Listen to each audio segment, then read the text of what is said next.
تاسو دې کتابونو کې ویلي دي چې د علم درې اسباب اول حواس سلیمه دویم عقل او دریم وحی ډېر خبرې مونږ او تاسو له په حواسو ښکاره شي یو څه وګورې علم هم پرې راشي یو څه واورو علم هم پرې راشي یو څه بوی کو علم هم پرې راشي یو څه وڅکو علم هم پرې راشي یو څه لمس کو دا پنځه حواس دي نه اول ذریعه د علم حواس دي حواس سلیمه حواس کار پرېږدي د حواسو کار تر یو حده پورې دی حواس کار پرېږدي نو بیا عقل کار شروع منتها د حواسو ابتدا د عقلي بیا ډېرو څیزونو باندې زموږ علم راځي په عقل سره تاسو په دې پوه شئ لکه لرې ځای کې موږ لوګې وکړو په اور زموږ علم راشي چې لاندې اور نو موږ په حواسو باندې خو لوګې محسوس کړی اور خو نه دی محسوس کړی په عقل راته دا وایي چې لوګې خو بې اوره نه وي نو دا اور موږ له په عقل معلوم شو د لوګي په لیدو سره درېیمه ذریعه وحی ده عقل کار پرېږدي عقل هم ناقص دی زموږ د انسانانو عقل تر یو حده پورې کار کوي بیا ودرېږي هغې نه خوا کار نه کوي نو بیا د وحي سلسله شروع شي لکه اوس مونږ قبر له لاړ شو د مړي جنازې ده او بیا هغه دفن کوي او مړی ته یو کنده کنستي او په هغې ګټې کېږي او زموږ په قرآن او حدیث کې دا دي چې دا یو باغیچه ده د باغیچو د جنت ده او یا کنده ده د جهنم د اور د کنده دا شته که نو عقل مونږ له دا وایي چې دا خبرې مه منه ولې مه منه ځکه په دې اطرافو علاقو کې 200-250 فوټه کویان خلک جوړ کړي په هغې کې نه د اور به کنده راوځي او نه پکې د جنت باغیچه راوځي نو په دې 6 فوټه کې به څه راوځي عقل خو موږ له دا وایي که نه چې هغې کې خو باید بې طریقې لولا راوځي که نه هلته نه راوځي او دې کې تاسو وایي چې شته په دې باندې زمونږ ایمان دی که نه چې یا د جنت باغیچه ده او یا د جهنم کنده ده دا ایمان دی که نه او عقل راته وایي دا خبرې مه منه دا مونږ ته وحي ویلي دي ځکه عقل ته مونږ وایي دا ستا خبرې نه دي تشتاب شوې ستا خبرې بندې شوې اوس د چا خبرې شروع شوې وحي خبرې شروع شوې نو وحي ذریعه د علم ده او قرآن کریم د وحي په ذریعه نازل شوی دی نو یو 10 مباحث به ذکر کوو مختصرا اول وحي څه ته وایي لغوي معنی څه ده او اصطلاحي معنی څه ده او اقسام یې څه دویم بحث نزول القرآن قرآن څنګه نازل شوی دی او نزول څه ته وایي او انزال څه ته وایي او تنزیل څه ته وایي دریم بحث د قرآن کریم تحریري حفاظت څنګه شوی ده څنګه ولیکلی شي څلورم بحث تفسیر د قرآن تفسیر څنګه شروع شو په صحابه او د نبی علیه السلام دور کې او موږ ته څنګه راورسېد پنځم بحث تفسیر بالرایه څنګه دی په خپل سوچ مطابق د قرآن تفسیر شپږم بحث تفسیر په قرون اولا کې خیر القرون کې د تفسیر حیثیت څنګه روان اووم بحث د ابن عباس رضی الله تعالی عنه نه قابل اعتماد او ناقابل اعتماد سندونه ابن عباس رضی الله عنه خو امام المفسرین دی حبر الامت دی د تفسیر سندونه اکثر هغه ته رسیږي نو د هغه ناقابل اعتماد سندونه کم دي او ناقابل اعتماد سندونه د هغه کم دي اتم بحث د قرآن تعریف د قرآن موضوع د قرآن غرض یو تفسیر دی او بل قرآن دی ګورئ مونږ تفسیر القرآن دا مرکب اضافي دی که نه او معرفت د مرکب موقوفي تر معرفت د اجزاو پورې اول بحثونه به په تفسیر کې او بیا به زمونږ د قرآن تعریف څه دی د قرآن موضوع څه ده او د قرآن غرض څه دی نهم بحث سلاسل سبعه په قرآن کریم کې اوس زنځیرونه بیانوي دې ته سلاسل سبعه وایي لسم بحث د قرآن کریم نمونه اسماء القرآن دا 10 مباحث به انشاءالله اول بحث په وحی کې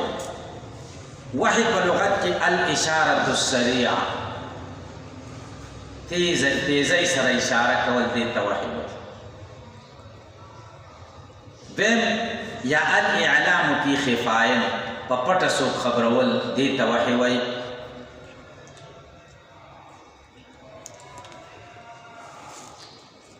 په شریعت کې وحی څه ته وایي؟ الاعلام بالشرع، یو نبی په شریعت خبرول، دا وحی اصطلاحي او شرعي ده. وحی لغوي کې درې قسمونه دي. لغوي وحی درې قسمه ده، یو فطري وحی، یو ایجادي وحی او یو عرفاني وحی. فطري وحی لکه د خدای په الهام د تورو مچو ګبین جوړېدل یا د نورو حیواناتو کارنامې، لکه په سورة النحل 88 آیت کې دې مطلب ته اشاره شوې ده. الله وی واوحى ربک الی النحل ان اتخذی من الجبال بیوتا. الله وحی وکړه مچیو ته چې تاسو په غرونو کې ځان له کورونه جوړ کړئ. دې ته وحی فطري وایي، یعنی د هغه په فطرت کې دا خبره واچوله چې تاسو به کوئ. تاسو د شاتو د مچیو ګډین لیدلی که نه؟ هغې کې خانې نه دي لیدلي، مسدس شکل دي. مسدس پېژنئ؟ شپږ ګوټۍ، شپږ زاویې پکې. د هغې ګودونو ته چې وګورئ او ضلعو ته وګورئ، حق حیران پسئ چې د دنیا یو انجینر به هم داسې کار وکړي لکه هغې چې څنګه په مساوي طریقې سره کړی دی. دا ورته چا په زړه کې اچولی؟ الله. دې ته وحی فطري وایي. دویم نمبر وحی ایجادي ده، لکه د خدای په ښودنه یو انسان یو طرف ته مخه کي او هغه مطلوبه کار ته ورسیږي، د هغه څیز صورت او نقشه ورته خدای په ذهن کې واچوي. دې پورې پوه شئ. دا هغه وحی او الهام دی چې عام انسان ته کېږي، کافر دی ولې نه وي؟ پرې پوه شئ. لکه سورہ بنی اسرائیل 19 آیت کې الله بیان کوي وَكُلًّا نُمِدُّ هَؤُلَاءِ وَهَؤُلَاءِ مِنْ عَطَاءِ رَبِّكَ وَمَا كَانَ عَطَاءُ رَبِّكَ مَحْظُورًا. الله وایي کُلًّا نُمِدُّ هَؤُلَاءِ وَهَؤُلَاءِ، موږ د دیو مدد هم کوو، مؤمنان یادوي، د دیو مدد هم کوو، کافران. او په دنیا کې خو د خدای ورکړه محظوره ممنوعه نه ده چې کافر لی نه ورکوي او مسلمان لی ورکوي. داسې چل نشته. تاسو په دې خبره پوه شئ. کافر نقشه د ایټم بم جوړه کړه، په ذهن کې ایټم بم طرف ته متوجه شي. څنګه ایټم بم یې جوړ؟ کافر جاز له متوجه شو چې دا سفر لږ رالنډ کو، په منډه باندې یو ځای ته ورسېږو، نو جاز یې جوړ کړ. دې ته وحی ایجادي وایي. خدای ورته دا نقشه ذهن کې واچوله، د هغې نقشې مطابق یې کار شروع کړو، نو جازونه ورسره ځي. تاسو په دې پوه شئ. دې ته څه وایي؟ وحی ایجادي. دا د وحی لغوي قسمونه دي. ګورئ. دریم نمبر وحی عرفاني. وحی عرفاني هغه ده چې د اولیاء الله پورې خاص ده. لکه په سوره عنکبوت کې الله فرمایي والذین جاهدوا فینا لنهدینهم سبلنا. ها کسان چې مجاهده او کوشش کوي فینا، زمونږ په لاره کې، فینا معنا فی سبیلنا، لنهدینهم سبلنا، مونږ به ورته لارې وښیو.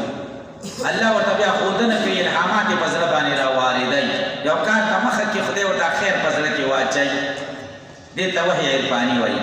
آیا د موسی علیه السلام مور ته داسې وحی شوی واوحینا الی ام موسی ان ارضعیه. موسی علیه السلام مور خو پیغمبره نه وه که نه، ښځو کې خو پیغمبرانې نشته، وحی ورته استعمال شه. دې ته وحی عرفاني وایي. څلورم قسم وحی شرعي، دا د انبیاء کرامو پورې خاص ده،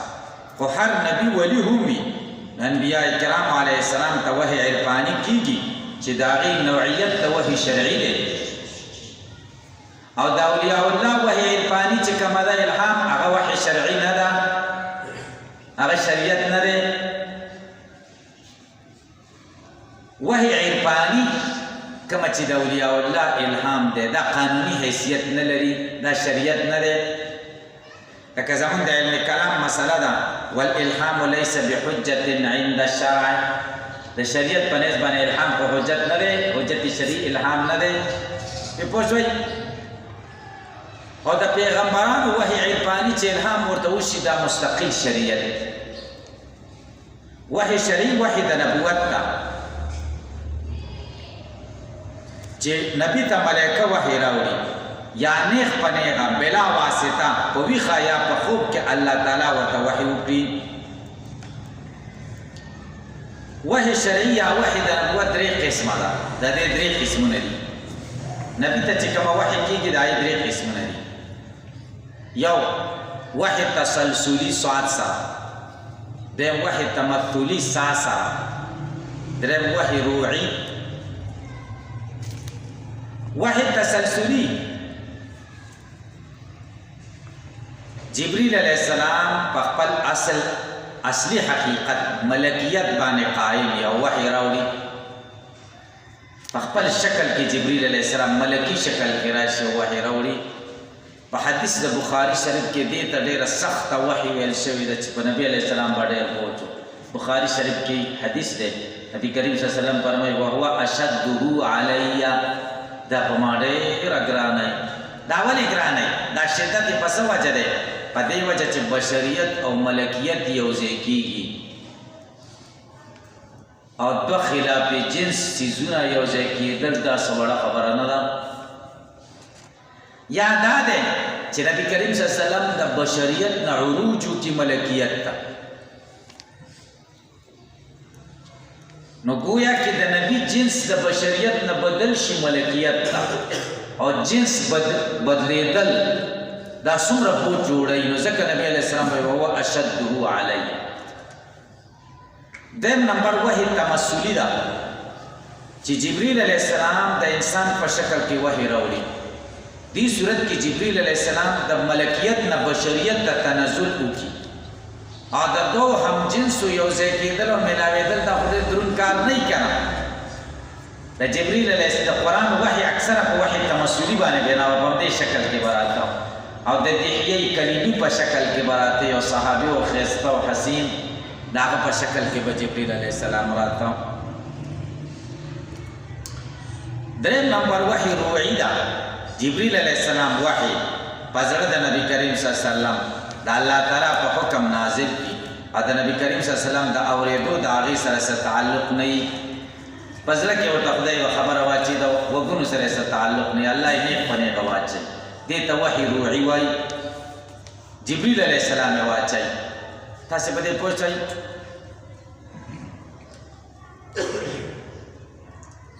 بیا په وحی کې یو بل تقسیم دی کما وحی چې نیغ په نیغه ده بلا واسطه د جبریل دا دوه قسمه ده یو منامي ده او یو یقظاني ده په ویښه نبي کریم صلی الله علیه وسلم ته په معراج کې د الله د طرفه حکم ورکول احکام دې ته وحی بلا واسطه یقظاني وایي یا په خوب کې نبی کریم صلی الله علیه وسلم ته الله وحی وکړي لکه حدیث د معاذ دی آتانی ربی فقال فیما یختصم الملأ الاعلی مشکات شریف بخاری شریف کې دا حدیث تا دا وحی د اقسام چې تاسو ګورئ کتابونو کې اتقان د سیوطي بهترین کتاب جذبه جلد کې یا برهان د زرکشي بهترین کتاب د سلور جلد کې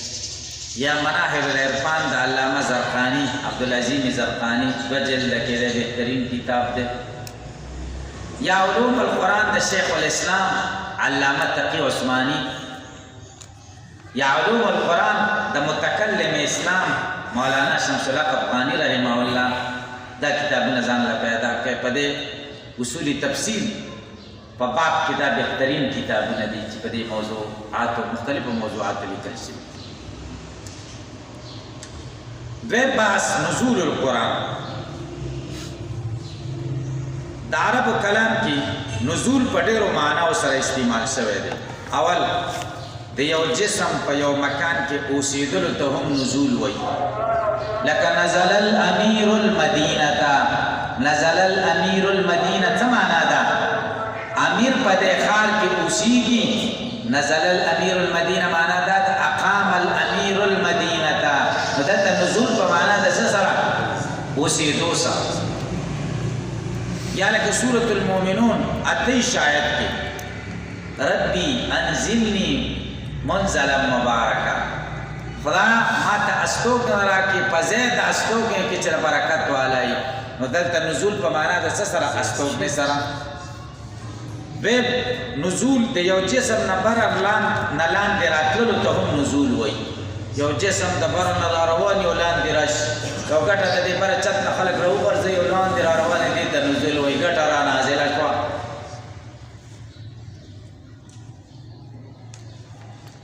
لکه باران بارکه خدای وایي وانزلنا من السماء ماء مبارکا باران جسم دی د بره نه لاندې راغی نو نزول ورته لفظ استعمال شي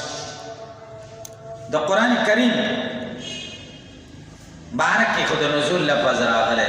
او د قرآن حکیم الفاظ خود د جسمیت او مکانیت نه پاک دي بهر دي که نه جسم دی او نه مکان دی نو دې ته د نزول څه مطلب دی موږ وایو د قرآن آیاتونه نازل شوي نو د قرآن آیاتونه خو جسم نه دی څنګه نازل شوي دي او نزول خو دې ته وایي چې جسم د بره نه راشي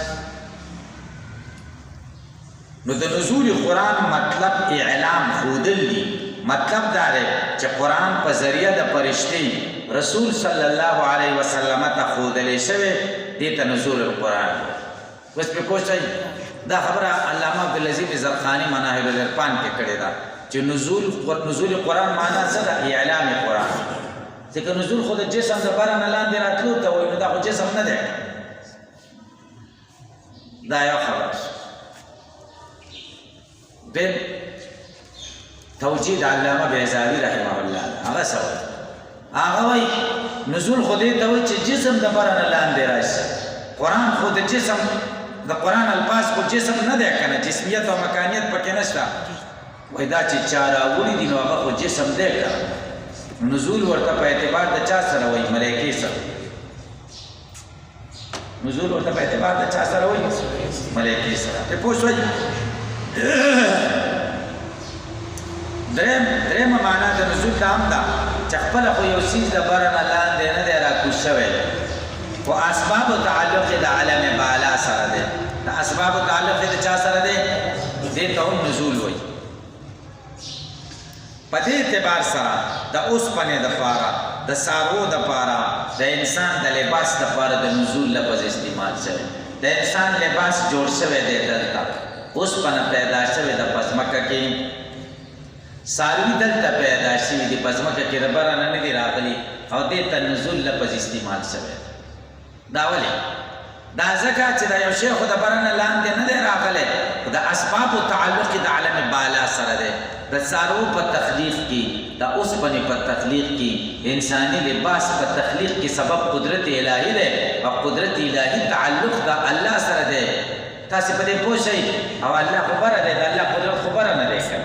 اوس پرې پوه شئ لکه قرآن کریم کې الله وایي وانزلنا الحديد فيه باس شديد ومنافع للناس سورة الحديد 15 آیت د اوسپنې دپاره د انزال لفظ استعمال شوی دی یا د څاروو دپاره وانزل لکم من الانعام 8 ازواج د څاروو دپاره د نزول لفظ استعمال شو یا د جامو دپاره سوره اعراف 6 آیت وانزلنا علیکم لباسا یواری سوآتکم د لباس دپاره نزول استعمال څه کوي تاسو پرې پوه شئ ځکه چې د اسبابو تعلق د عالم بالا سره دی تاسو په دې خبرو پوه شئ انشاءالله د نزول نه دوه نور لفظونه هم جوړېږي چې انزال او تنزیل ورته وایي افعال او تفعیل انزال په وار یو شی نازلېدل یا په یو وار نازلېدل دواړو دپاره انزال استعمالي او تنزیل په وار نازلېدو ته وایي لږ نازلېدل لږ نازلېدو ته تنزیل وایي او انزال د دواړو دپاره استعمالېږي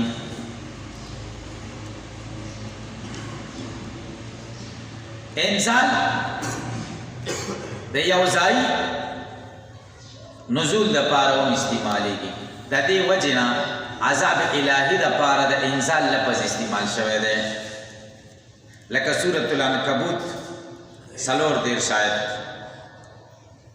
چې الله وایي انا منزلون علی اهل هذه القريه رجزا من السما په دې اهل د دې کلي باندې مونږ عذاب را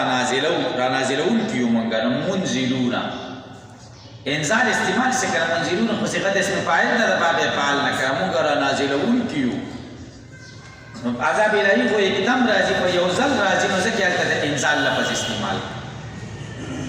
تاسو په دې خبره باندې پوه شئ د قرآن کریم درې تنزلات شوي د قرآن کریم تنزلات قرآن څنګه نازل شي د قرآن کریم درې تنزلات شوي اول نزول د بارگاه خداوندین لوح محفوظ تا دا نزول سورة البروج 22 آیت کې ذکر دی بل هو قرآن مجید فی لوح محفوظ دیم نزول د لوح محفوظ نه لاندینی اسمان د بیت العزت مقام تا په سورہ بقره کې ذکر دی 115 شهر رمضان الذي انزل فيه القرآن سورہ دخان 3 آیت کې ذکر دی ان انزلناه فی لیلۃ مبارکہ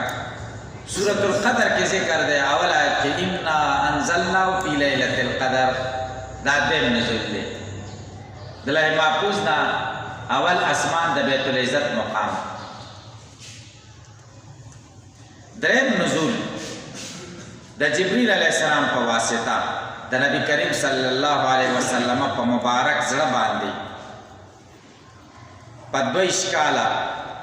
2 میاشتې او 2 ورځو کې نازل شوی په مکه مکرمه کې 12 کاله 15 میاشتې او 14 ورځې او مدینه منوره کې 9 کاله 9 میاشتې او 9 ورځې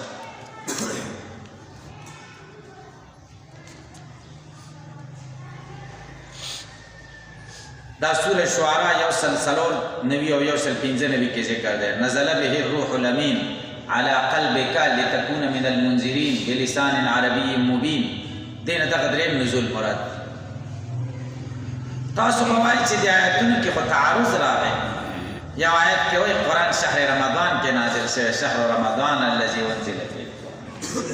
بل آیت کې دا راځي چې سورة قدر په شپه نازل شوی ان انزلناه فی لیلة القدر ان انزلناه فی لیلة مبارکہ تاسو په دې پوه او درې آیت نه دا معلومیږي چې 30 کاله کې په نبی علیہ السلام نازل شوی سکم 30 کاله جواب دار آیاتونو کې تعارض نشته رمضان شریف او لیلۃ القدر او رمضان شریف یو دي کنه چې لیلۃ القدر کې نازل شو رمضان شریف کې نازل شو نو د دې نه اولنی دوه تنزلات مراد هیڅ एकदम شي او په سورې شعراء کې چې کوم دی کنه هغه نه دریم تنزل مراد دی چې په نبی کریم صلی الله علیه وسلم باندې نازل شوی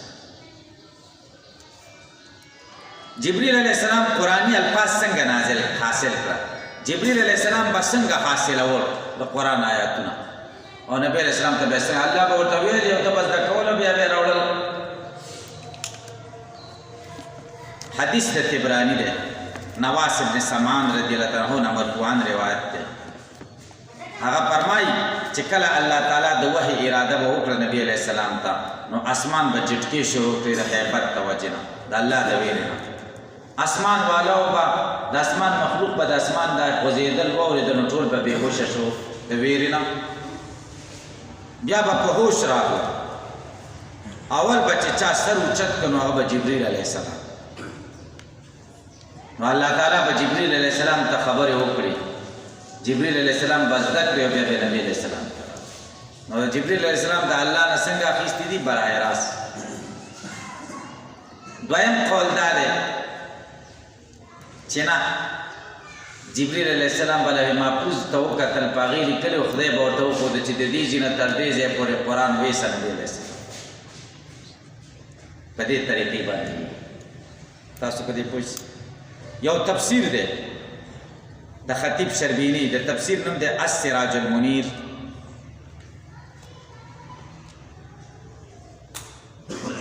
هغه په اول جلد کې د دې آیت د لاندې شهر رمضان الذي انزل فيه القرآن هغې کې وایي چې آدم علیه السلام ته جبریل علیه السلام 12 کرته راغلی دی وحی 12 کرته راغلی ادریس علیه السلام ته 4 کرته راغلی دی ابراهیم علیه السلام ته 10 کرته وحی راوړی دی په ټول ژوند نوح علیه السلام ته 50 کرته راوړی دی ګورې په 1000 کاله عمر یې څومره 9.5 کاله د صرف دعوت عمر موسی علیہ السلام ته جبریل علیہ السلام 400 کرته راغلی دی وحی راوړی عیسی علیہ السلام ته 10 کرته راغلی او محمد رسول الله صلی الله علیه وسلم ته 100 کرته راغلی څو کرته 100 دا خطیب شربینی دا خبر سراج المنیر کې ذکر کړی دا هغه بهترین تفسیر دریم بحث د قرآن تحریری حفاظت د دې نه به دې بحث نه به موږ تعبیر کوو جمع القرآن قرآن څنګه جمع شوی په اتقان کې د مستدرک په حواله نقل دی چې د قرآن کریم تحریری حفاظت تحریری صورت کې د قرآن جمع 3 کرته شوی د پیغمبر علیه السلام زمانه کې یو دویم د ابوبکر صدیق زمانه دریم د عثمان رضی الله عنه زمانه وړومبی دوه جمع چې د نبی علیه السلام او د ابوبکر صدیق رضی الله عنه زمانه کې چې کومې شوي په بخاري وغیره کې د زید بن ثابت په روایت سره ذکر او درېیمه جمع د حذیفه بن الیمان په روایت کې ذکر تاسو په دې خبره پوه شئ نبوي جمع د نبوي جمع مقصد دا و چې قرآن ضایع نه شي په مختلفو څیزونو ولیکلی شي په کودڼو یې ولیکه په ګټو یې ولیکه په سرمنو یې ولیکه په ګډ وډ پروت ترتیب یې داسې نه و لکه مونږ چې اوس مونږ سره څنګه دی د نبوي جمع مقصد څه شی و چې د قرآن آیاتونه خلکو نه ګډ وډ نه شي هیر دې نه شي د صدیقي جمع مقصد دا و چې قرآن کریم په کتابي شکل کې جمع شي چې د ځان له د ټکړو د خطر نه محفوظ شي ټکړې چا نه ورکې نه شي د کودړي او سرمنې چا نه ورکې نه شي قرآن به ورک شي او د نبی علیه السلام په زمانه کې کاغذ نه و نو ځکه به په سرمنو لیکه او د ابوبکر صدیق رضی الله عنه په زمانه کې کاغذ راغی د ابوبکر صدیق زمانه کې کاغذ د شام نه مدینه منورې ته را رسېدلی و موطا امام مالک کې د سالم ابن عبدالله روایت دی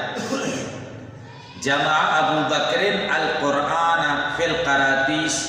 ابو بکر قرآن کریم جمع که په پاڼو کې د کاغذ پاڼې قرطاس کاغذ پاڼو ته وایي او د موسی ابن عقبه په مغازیو کې دي حتی جمع علی عهد ابي بکر فی الورق د ابو بکر په زمانه کې قرآن کریم په پاڼو کې محفوظ شو د عثماني جمع مقصد دا و چې قرآن کریم د مختلف قسم تلفظ نه بچ کړی شي چې دا سبب د فساد جوړ نه شي چا به یو شان تلفظ کو چا بل شي ځکه قرآن خو به و حرفونو نازل شوی په و طریقو اختلاف به راغی یو به یو ونیو تا غلط دی بل به بل ونیو عثمان رضی الله عنه په یو قرات باندې خلک راجمع کړه په یو ترتیب باندې چې خلک د اتفاقای نه بچ نو 3 کرته د حفاظت شي څلورم باس تفسیر القرآن زمونږ دا عنوان دی د تفسیر القرآن دوره تفسیر القرآن دوره التفسیر یعنی دوره تفسیر القرآن تفسیر په لغت کې د فسر نه دی په معنا د کشف سره تفسیر ته تفسیر ولې وایي ځکه په دې باندې د الله مراد ښکاره شي چې دې آیت نه د الله مراد څه دی یا دا تفسیر د فسر نه دی د تفسیرې نه محفوظ دی په تا مدورې سره په آخره کې او تفسیره څه ته وایي شیشې ته هغه شیشه چې د مریض حال کې ډاکټر طبیب معلوموي د فاسین را ماده چې چرته وي نو هلته به کشف وي ښکاره کېدل لکه قرآن کریم کې الله وایي والصبح اذا اسفر قسم مې دی په سبا چې کله رڼا شي ښکاره شي اسفره په اسفار په معنا د کشف سره یا په حدیث شریف کې راغلی دی اسفروا بالفجر فانه اعظم للاجر د سار لمونځ په رڼا کې کوئ ولې ځکه دې کې اجر زیات نو اسفرو د اسفار نه کشف ته وایي سفر ته سفر ولې وایي ځکه د مرګ ملګري حال پکې تا ته کشف شي منکشف شي چې دا څنګه دی چې غوړ سړی ښه سړی دی که نه په چې یو درې ورځې درته چې روزه در سره ولګوي نو پته به درته ولګي چې دی څنګه دی دا سیده که نه ده نو سین او فا او را ماده چې څه کي نو هلته به کشف معنا پرته دي دا خو د تفسیر لغوي معنا شي تفسیر په اصطلاح کې څه ته زرکشي په برهان کې وایي تفسیر علم يعرف به فهم كتاب الله المنزل على محمد داسې یو علم دی چې پیژندل کېږي په دې باندې فهم د الله د هغه کتاب چې کوم نازل شوی دی په محمد صلی الله علیه وسلم و بیان معانیه او بیان د معناګانو د دې کتاب الله دی و استخراجه و استخراج احکامه و حکمه او بیان د اخراج د احکام د کتاب الله او د حکم د کتاب الله کې حکمتونه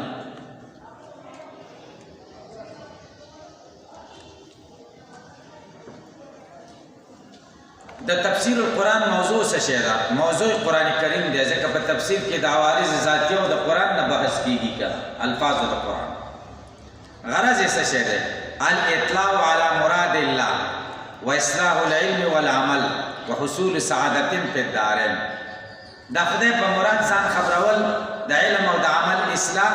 او د کامیابی حصول په دواړو جهانونو کې دا مقصد دی او غرض او پایه ده تاسو ویلي دي چې تفسیر په څلور قسمه ده تفسیر اقسام یو تفسیر القرآن بالقرآن یو تفسیر القرآن بالاحاديث النبويه دریم تفسیر القرآن باقوال التابعین څلورم تفسیر القرآن باقوال تبع التابعین دا څلور قسمه تفسیر د قرآن په قرآن سره دا ډېر بهترین کار ځکه القرآن یفسر بعضه بعضا د قرآن کریم بعضې حصه د نور بعضې حصې تفسیر کوي یو ځای کې مجملي بل ځای کې مفصلي یو ځای کې د یو څیز سره مطلقي بل ځای کې مقید ذکر قرآن یو آیت د بل آیت تفسیر کیږي دې ته تفسیر القرآن بالقرآن حافظ ابن کثیر رحمه الله دا اهتمام کړو چې داسې تفسیر ولیکم چې د قرآن تفسیر په قرآن سره خو په دې ونه توانېده دا توفیق ورته میلاو نه شو نو بیا تفسیر د قرآن په حدیثو سره کړی دی که تاسو خیال کړی ابن کثیر هم کتلی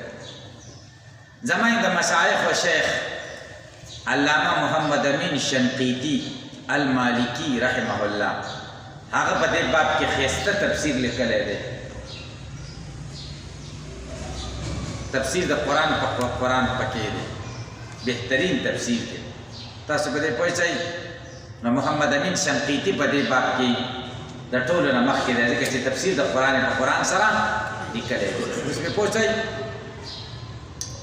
لسو جلدونو کې دی دویم نمبر تفسیر د قرآن کریم په احادیث نبویه سره قرآن کریم کې الله تعالی فرمایي وما انزلنا عليك الكتاب الا لتبين لهم الذي اختلفوا فيه ما قرآن پتا دې لپاره نه نازل کړی نه دی مګر د دې لپاره چې دوی ته هغه څه چې دوی پکې اختلافي بیان د قرآن د نزول مقصد دا دی چې نبی علیہ السلام ته وایي چې دې تشریح وکړي او د نبی تشریح ته تفسیر وایي که همدارنګې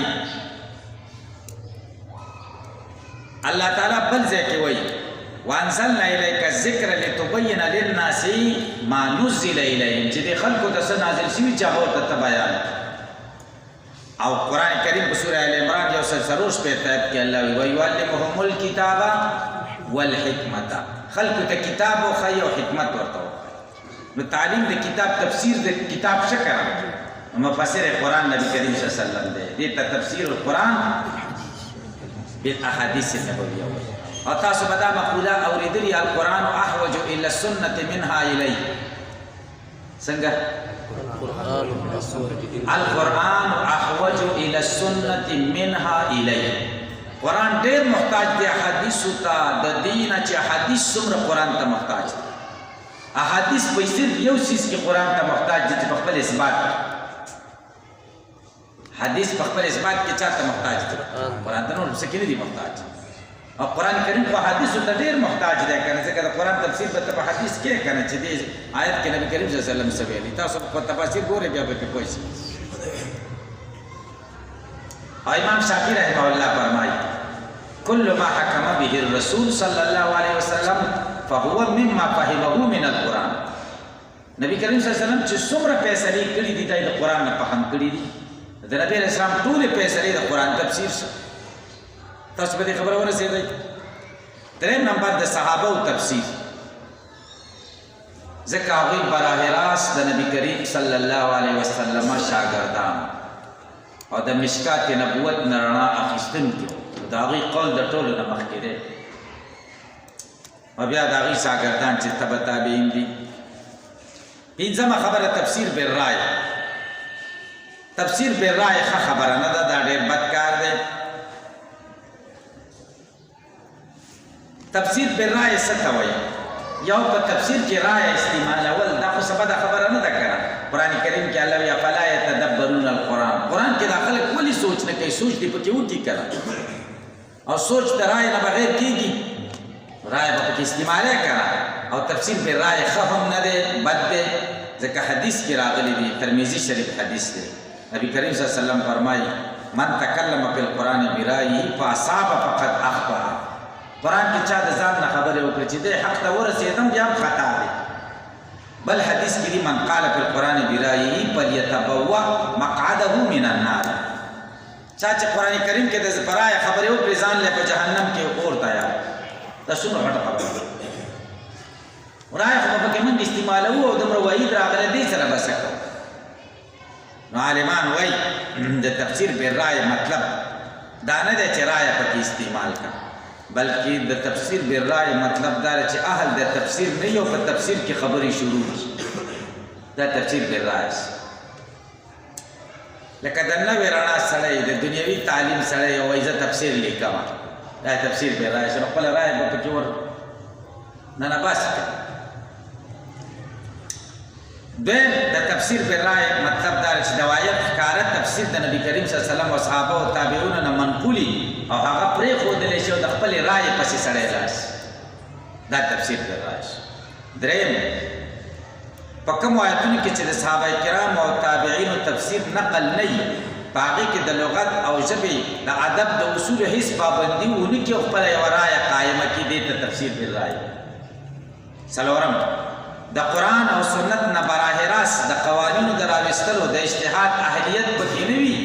نو د قرآن او حدیث نه خپله مسلې ویستل شروع کړي، دې ته تفسیر بالرای. پنځم د متشابه آیاتونو په جزم سره تفسیر بیان کړي چې د دې مطلب هم دقه دی چې الرحمن علی العرش استوى، خدای په عرش ناست دی، ید الله د خدای لاس، وجه الله د خدای مخ، دغه متشابهات دي د دې یقیني معنا دی، دې ته تفسیر بالرای وایي. شپږم داسې تفسیر بیان کړي چې نور اجتماعي او مسلمې مسلې ورسره مجروحه شي. د دې نه علاوه د رای استعمال په تفسیر کې دا مضمون نه دی بلکې ممدوح او مطلوب دی. تاسو په دې خبره پوه شئ. شپږم بحث تفسیر په قرون اوله کې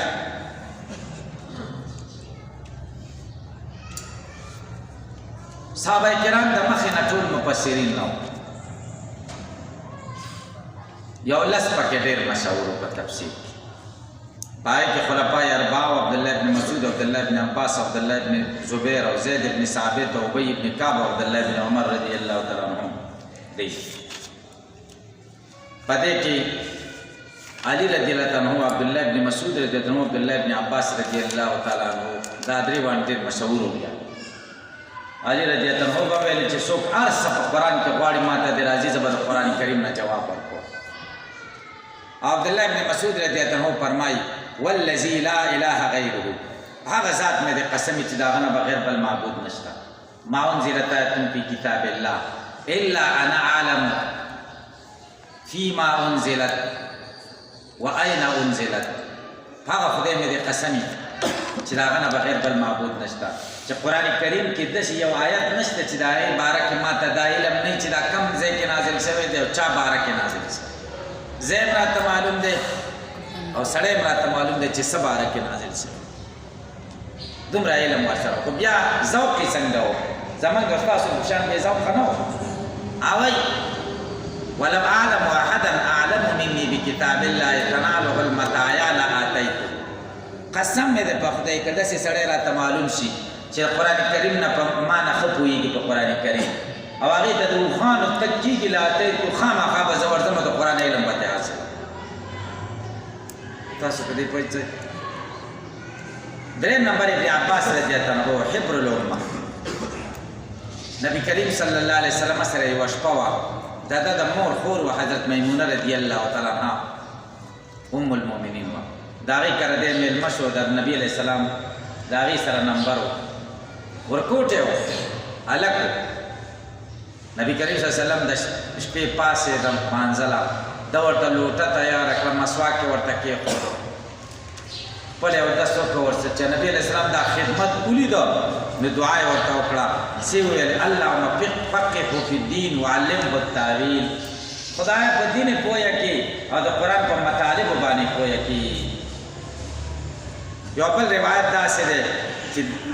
نبی علیہ السلام ورته داسې دعا کړې ده اللهم بارک فی علمه وانشر منه خدای د ده په علم کې برکت واچو د ده نه علم خور کړي نبی علیہ السلام صفت کوي نعم ترجمان القرآن عبدالله ابن عباس دا رسول الله صلی الله علیه وسلم د ده صفت کوي څه ښایسته ترجمان القرآن ابن عباس تاسو په دې پوه شئ حبر الامت ورته وایي د امت د ټولو نه لوی عالم غټ غټ صحابه وبا د عمر رضی الله عنه په شان صحابه وبا په یو اشکال پیدا شي روایت کې عبدالله ابن عباس رضی الله عنه ته به رجوع د ابن عباس رضی الله عنه نه دا تفسیر ډیرو خلکو نقل کړی دی ډیرو تابعینو نقل کړی دی خو بعضې قابل اعتماد سندونه دي بعضې ناقابل اعتماد سندونه دي قابل د ټولو نه زیات قوي سند دا دی ابو صالح روایت کوي د معاویه ابن صالح نه هغه روایت کوي د علي ابن ابي طلحه نه هغه روایت کوي د ابن عباس علي ابن ابي طلحه چې د ابن عباس نه کوم روایت کړی دی او د هغه نه ابو صالح او د هغه نه معاویه ابن صالح کړی دی دا ډېر بهترین سند امام بخاری رحمه الله دا سند ذکر کړی دی ابن جریر او ابن ابي حاتم او ابن المنذر بخاری شریف کی کتاب و تفسیر کی هم دقه سند ذکر دی دا ابن عباس رضی الله عنه ناقابل اعتماد ډېر سندونه دي چې دا ټول په اتقان د سیوطي کې ذکر دي تاسو بیا هلته کې ګورئ یو تفسیر مشهور دی تنویر المقباس په نوم باندې تفسیر ابن عباس ورته وایي که تاسو چاته کتلی یو جلد کې دی هغه ضعیفه تفسیر دی ها او ضعیفه دا دی چې د ابن عباس نه کوم روایت باندې شوی دی هغې ته محدثین سلسله الکذب وایي د دروغو زنجیر د ابن عباس پورې چې کوم راویان دي نو ټول دغه دي متهم بالکذب دي په دروغو تاسو په دې خبرو پوه شئ څو بحث شو شپږ بحث اووم بحث زمونږه اووم بحث هم وشو چې قابل اعتماد او ناقابل اعتماد سره اتم بحث تعریف د قرآن بس په کوم ستاسو خو بس دی زه نن ابتدایي ورځ د دا زده کوي او په سبا د قرآن موضوع غرض څه شی در سره